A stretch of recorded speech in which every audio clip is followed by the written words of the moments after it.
السلام علیکم ناظرین، اپڈیٹ ڈیبیٹ میں آپ لوگوں کو خوش آمدید۔ ناظرین، آج کی ویڈیو آپ لوگ پوری دیکھیے گا کیونکہ بہت ہی مزہ کا خیز ہے۔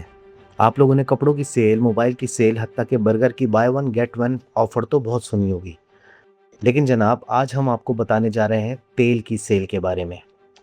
جی ہاں، عراق نے ایسا ڈسکاؤنٹ لگا دیا کہ لگتا ہے جیسے کلیئرنس سیل چل رہی ہو۔ رپورٹس کے مطابق عراق اس ماہ اپنے خام تیل پر فی بیرل $33 سے بھی زیادہ رعایت دے رہا ہے۔ اب آپ سوچ رہے ہوں گے پھر تو لائن لگ گئی ہوگی۔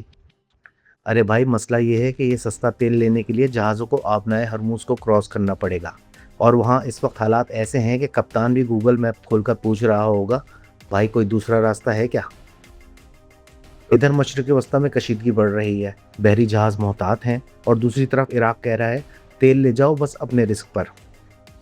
بلومبرگ کی رپورٹ کے مطابق عراقی ادارہ SOMO نے قیمتوں میں بڑی کمی کی پیشکش کی ہے تاکہ خریدار متوجہ ہوں، لیکن سوال یہ ہے کہ اتنی ٹینشن میں سستا تیل کون لینے جائے گا۔ اور ناظرین، یہاں پاکستان کے لیے بھی ایک سنہری موقع موجود ہو سکتا ہے۔ اگر پاکستان بروقت اور ہوشیاری سے سستا عراقی تیل خرید لے تو ملک کا درآمدی بل کم ہو سکتا ہے، پیٹرول کی قیمتوں میں کچھ عوام کو بھی ریلیف مل سکتا ہے، اور ڈالر پر بھی دباؤ کم ہو سکتا ہے۔ یعنی اگر ڈیل صحیح بیٹھ گئی تو شاید عوام پہلی بار پیٹرول پمپ پر جا کر کہیں گے بھائی فل ٹینک کر دو، آج دل بڑا خوش ہے۔ لیکن مسئلہ وہی ہے، راستہ خطرناک، ماحول کشیدہ، اور ہر ملک یہی سوچ رہا ہے ڈسکاؤنٹ تو زبردست ہے مگر جان بھی ضروری ہے بھائی۔